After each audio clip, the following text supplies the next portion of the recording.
ilikuja na maelekezo na maamuzi ya kuwapatia wananchi wakulima pembejeo kwa nusu gharama.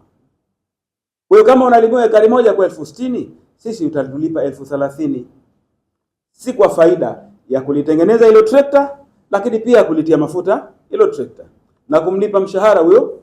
Hatutengenezi faida hata shilingi moja. Kwa hiyo kama ni kilimo utalimiwa kwa 50%, kama ni dawa ya magugu 50%, mbolea 50%. Mbolea inayouzwa shilingi 100,000, sisi tunauza 50,000. Kwa huo ndio ukweli ulivyo. Bado haijaja kauli na maelekezo ya serikali upatikanaji wa hizo huduma bure. Maana utaratibu hakuna. Serikali ina subsidize 50% ya gharama za kilimo. Mbolea tunayo ya kutosha, mbegu tunazo, dawa za magugu tunazo, wakulima waje wachukue kwa gharama hiyo ambayo nimeieleza. Lakini nasema tena, utayari ni jambo muhimu sana. Yuko mmoja ananiambia analima ekari moja, lakini katumia 26,000 ya mbegu. 26,000.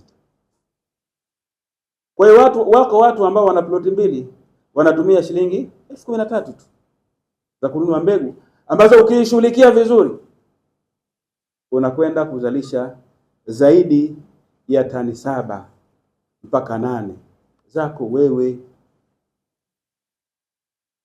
Shida iliyopo, tuna yale mawazo ya kizamani. Lakini nikikuulizeni na nyinyi, mnaniuliza maswali. Nikikuulizeni na nyinyi humu, nani analima mpunga? Hakuna. Na ukitoka huko nje ukiangalia, asilimia ya wanaolima mpunga ni wazee ambao hawana namna nyingine ya kufanya. Vijana hawataki kujiingiza katika biashara ya kilimo. Lakini ni eneo pekee ambalo linaweza kumtoa mtu kimaisha. Kwa lugha ya sasa, unaweza kutoboa kwenye kilimo, unaweza kutoboa kwenye mifugo. Karibuni sana Wizara ya Kilimo, tufuge na tulime. Ya maziwa, tayari wapo ambao wameshajitokeza kuwekeza katika zao la maziwa, kwa maana ya product ya maziwa. Wako wanaozalisha mtindi, wako wanaozalisha cheese, wako wanaozalisha siagi, wako wanaozalisha samli. Sasa tunakoelekea ndiko huko. Tuhakikishe kwamba maziwa yanapatikana kwa wingi, lakini pia bidhaa za maziwa zinapatikana. Niwaambie, fursa zipo, bado hatujazichangamkia. Wazalishaji wa cheese wana muda wao maalum na siku yao maalum. Lakini kama wanazalisha Jumapili, ukienda Alhamisi wewe huna nafasi tena ya kupata cheese. Kwa maana soko lipo. Nimesema tuna takriban hoteli 600. Zote tukizalisha maziwa yenye kiwango zinahitaji kuhudumiwa na maziwa yetu.